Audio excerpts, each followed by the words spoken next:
Alors moi je m'appelle Marc-André Solos, je suis à l'origine mycologue mais aussi botaniste et en réalité je me travaille sur l'écologie des interactions entre les plantes et les champignons. Je travaille au Muséum national d'histoire naturelle et aussi à l'université de Gdańsk en Pologne et je suis président de la Société botanique de France et membre de l'Académie d'agriculture de France.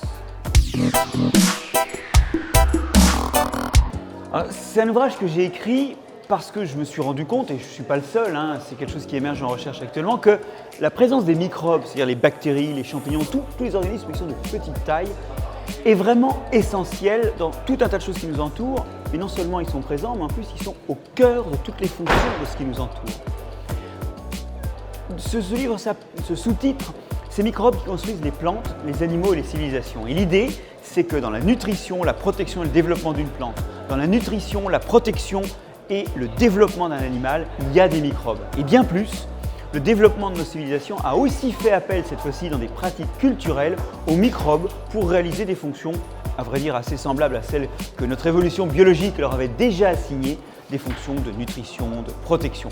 Au total, tout ce qui nous entoure, et rien ne fait exception à cette règle. Tout ce qui nous entoure est construit avec des microbes, des plantes, des animaux et même des pratiques civilisationnelles. Alors ça c'est un grand enjeu car dans les sociétés modernes nous appauvrissons à la fois le microbiote que nous contenons et le microbiote qui nous entoure. Le microbiote c'est la communauté de tous les microbes d'un milieu donné. Nos pratiques d'hygiène, les antibiothérapies, la stérilisation excessive conduisent à une réduction de notre colonisation par les microbes. Et ça a des conséquences importantes, très importantes sur notre santé. Et on sait aujourd'hui que des maladies du système immunitaire comme l'asthme ou les maladies auto-immunes, des maladies du développement du système nerveux comme l'autisme ou encore des maladies du métabolisme comme l'obésité ou le diabète sont liées à un effondrement de la biodiversité chez les patients affectés de ça et que c'est une des causes de leur maladie. Et en creux d'ailleurs ça veut dire qu'une diversité habituelle et élevée, une bonne biodiversité, construit notre santé. Et ça se retrouve également dans nos usages culturels où de plus en plus nous remplaçons les inoculations naturelles des fromages fermiers, des kéfirs maison ou des vins historiques qui étaient inoculés dans la cave, par l'ambiance de la cave, par des inoculations, par des souches choisies mais en petit nombre, moindre diversité, qui contribuent insuffisamment à l'ensemble des fonctions que remplissaient ces microbiotes historiques des aliments. Et donc, aujourd'hui, l'enjeu, c'est de retrouver ce que j'appelle une saleté propre. C'est de s'opposer à cet effondrement de la diversité interne et culturelle qui s'associe à un effondrement de la diversité des services, des rôles de ces microbiotes. Alors justement, la fermentation, c'est une pratique alimentaire qui consiste à confier les aliments aux microbes et à les laisser se modifier, souvent à l'abri de l'air, par des microbes comme dans les yaourts, comme dans les fromages, ou comme dans la fabrication du vin, ou dans la fabrication du natto, qui est du soja fermenté oriental, ou dans la fabrication des harengs. Alors, fermenter, c'est un paradoxe, parce que vous allez nourrir des microbes qui vont éliminer des déchets. C'est pour ça que les aliments fermentés sentent, c'est tous les déchets microbiens qui s'en vont, des acides gras volatiles, et des choses comme ça, et tout ça, c'est de la biomasse perdue. Alors, pourquoi perdre de la biomasse ? Surtout dans des pratiques qui ont été mises en place à une époque où on avait surtout des problèmes de quantité d'aliments et de maintien des aliments. Alors, on sait aujourd'hui qu'il y a plusieurs rôles. Il y a des rôles de prédigestion. Je pense par exemple à la douceur d'un hareng par rapport à la chair ferme d'un poisson, d'un hareng fermenté, par rapport à un poisson frais. Je pense aussi à la pratique du faisandage qui adoucit, commence à attaquer, à digérer de façon microbienne les tissus. D'autre part, beaucoup de fermentations sont liées à la détoxification des aliments. On l'a un peu oublié pour plein de raisons, mais historiquement, le lait, nos ancêtres ne le digéraient pas à l'âge adulte. Et ils avaient recours à des microbes, en faisant du yaourt par exemple, qui hydrolysaient le lactose, qui est l'agent des intolérances au lait à l'âge adulte. Ils l'hydrolysaient et faisaient un lait comestible. De la même façon, les céréales, historiquement, contenaient des phytates, qui sont des agents qui entraînent la déminéralisation de qui les mange.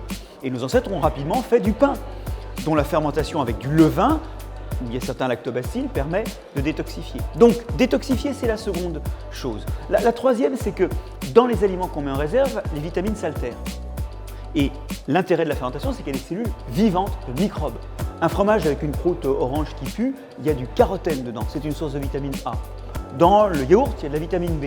Donc alors même que les aliments perdent, quand on les a mis en réserve après la récolte, perdent leurs vitamines, les vitamines sont restituées par les microbes, qui les fabriquent pour eux d'ailleurs. Et puis la dernière chose, c'est aussi, il faut le dire, que c'est bon. Alors pourquoi c'est bon? C'est en partie bon parce que nous apprenons culturellement à manger du pourri. Et d'ailleurs, on ne mange pas n'importe quel pourri. Les Japonais sont dégoûtés par notre fromage, nous sommes dégoûtés par le poisson fermenté. Ou encore plus par le kiviak des Inuits, poisson mis à pourrir à l'intérieur dans le ventre d'un pingouin éventré pour l'occasion. C'est très bon pour les Inuits. Non, en fait, ce qui se passe, c'est que lorsque nous fermentons les aliments, il y a notamment une dégradation des protéines qui se produit.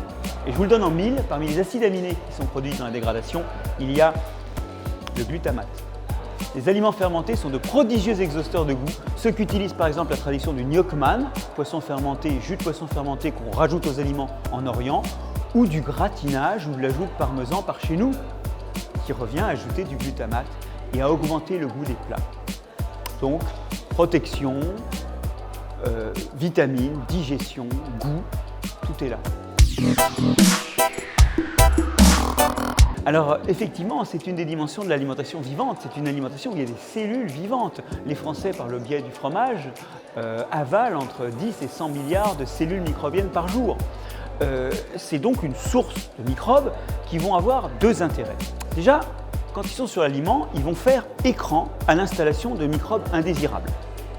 La deuxième chose, c'est que quand ils passent dans notre organisme, ils peuvent avoir des effets. Parfois, ce sont des effets d'ensemencement. Ils vont contribuer à créer, renouveler, diversifier la flore du tube digestif, l'ensemble, le microbiote du tube digestif, si l'on veut. Mais souvent aussi, ils ont, et c'est bien démontré par exemple pour des aliments lactés comme le yaourt, un effet un peu différent qui est par leur passage de modifier la communauté microbienne. Et alors même qu'ils ne s'installent pas, leur passage régulier modifie la communauté, modifie ceux qui sont présents. Dans le cas des aliments lactés fermentés, on a des réductions de bactéries qui sont des bactéries pro-inflammatoires et au contraire une augmentation de bactéries qui produisent des acides gras volatiles qui sont bons à la fois pour la nutrition et le fonctionnement de l'intestin. Bref, une alimentation vivante liée aux fermentations, c'est une alimentation où des cellules vivantes protègent les aliments, détoxifient les aliments, amènent des vitamines et éventuellement influent positivement sur les microbes qui nous habitent. D'une façon générale, l'ensemble des organismes qui nous entourent ont besoin des microbes qui les environnent. Et en particulier dans un sol vivant, on espère faire demain des plantes qui ont moins besoin d'engrais ou de pesticides. Et ça veut dire moins d'engrais, ça veut dire moins d'azote et de phosphate qui finissent dans les nappes phréatiques. Moins de pesticides, ça veut dire moins de pesticides dans l'alimentation. En fait, ce qui se passe, c'est qu'il y a un grand concept qui est en train d'émerger, qui est celui de la santé unique, One Health en anglais. Derrière ce concept se cache l'idée qu'il n'y a pas d'homme en bonne santé dans un écosystème en mauvaise santé et que tout doit être en bonne santé, tout doit fonctionner de façon optimale pour arriver à ce que chacune des parties soit en bonne santé. Et ça passe par la présence de microbes dans les sols, dans les plantes, dans les animaux, dans les hommes et dans les pratiques culturelles. Malheureusement aujourd'hui, les pratiques d'ajout de pesticides, les pratiques d'hygiène dans l'alimentation, les pratiques de réglementation aussi qui restreignent les contaminations spontanées des aliments, tout cet ensemble est en train de détruire la pâte microbienne dans laquelle sont ancrés tous les organismes. Et moi le premier, dont les 10 000 milliards de cellules humaines sont entourées de plus de 10 000 milliards de cellules microbiennes.